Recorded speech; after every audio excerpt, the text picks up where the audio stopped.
ध्यान से सुनिए कैसे बनी सृष्टि। सबसे पहले केवल जल ही जल था, कुछ भी नहीं था। तो मन जैसी जल था तो भगवान के मन में आया एको हम बहुत श्यामा, मैं अकेला कब तक रहूंगा, एक से बहुत हो जाऊं। तो भगवान की नाभि से कमल, कमल पर ब्रह्मा, है ना। तो भगवान को सबसे पहले मन उत्पन्न हुआ। क्या उत्पन्न हुआ? मन। और जब मन उत्पन्न होता है तभी मन में इच्छाएं उत्पन्न होती हैं। लोग कहते हैं ना, आज हमारा भोजन करने का मन नहीं है। अच्छा एक बात बताओ, मन भोजन करता है कि पेट भोजन करता है? मुंह भोजन करता है, पेट भरता है। कई बोलते हैं आज हमारा घूमने का मन नहीं है।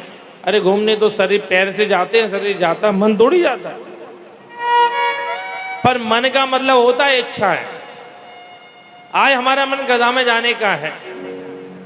गधा में तो शरीर आके बैठा है आपका, लेकिन मन का मतलब है इच्छाएं, कामनाएं।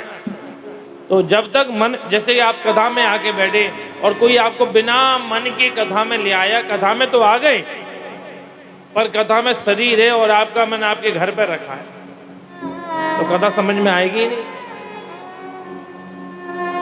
कभी कभी होता है ना, घर में रहते हुए भी कथा की आवाज आ रही है, मेरी पड़ोसन सब चली गई, मुझे ही पता नहीं कितना काम है, मैंने एक दिन भी समय नहीं निकाल पा रही हूँ कथा में जाने का। देखो कितनी सुंदर कथा हो रही है, श्याम बाबा का 25वां वार्षिक महोत्सव चल रहा है, एक दिन तो मुझे जाना चाहिए।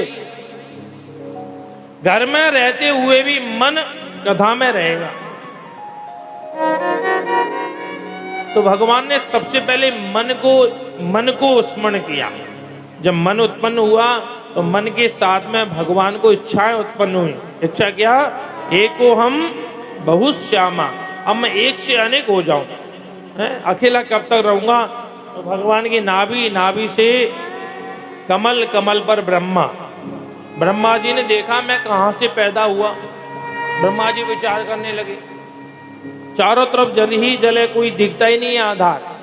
तो ब्रह्मा जी के मन में आया कि ये नाभि, ये इस कमल को पकड़ के नीचे जाता हूं। ब्रह्मा जी लगातार 10,000 वर्ष तक उस कमल नाल को पकड़ते पकड़ते नीचे गए, कोई अंत नहीं पाया। लौट करके ब्रह्मा जी ऊपर फिर आ गए, है ना। ब्रह्मा जी ऊपर आए और ब्रह्मा जी ने देखा क्या है चारों तरफ। इतनी में शब्द उत्पन्न हो गया। क्या आया? स्पर्शेषु यशोडशमेकविंशम्। 2 शब्द आए, ता और पा। संयुक्त करने पर शब्द बना तप। ब्रह्मा जी समझ गए कि मुझे तपस्या करनी है। ब्रह्मा जी ने तपस्या की 10,000 वर्ष तक। भगवान नारायण के दर्शन हुए और भगवान नारायण ने कहा, बोले कब तक अकेले रहोगे, अब यहां से सृष्टि की उत्पन्न करो। ब्रह्मा जी ने सृष्टि बनाई तो सबसे पहले सनक, सनंदन, सनातन, सनत कुमार चारों भैया बनाए। ब्रह्मा जी इनसे बोले एक काम करो, सृष्टि आगे बढ़ाओ। तो चारों भैया कहने लगे हमें तो भगवान का भजन करना, आगे जाने नहीं है। चारों भजन करने चले गए। नारद जी को बना के तैयार किया, नारद जी भी भजन करने चले गए। ब्रह्मा जी को गुस्सा आया, मैं जिसको बनाता हूं वही बाबा जी बन जाता है।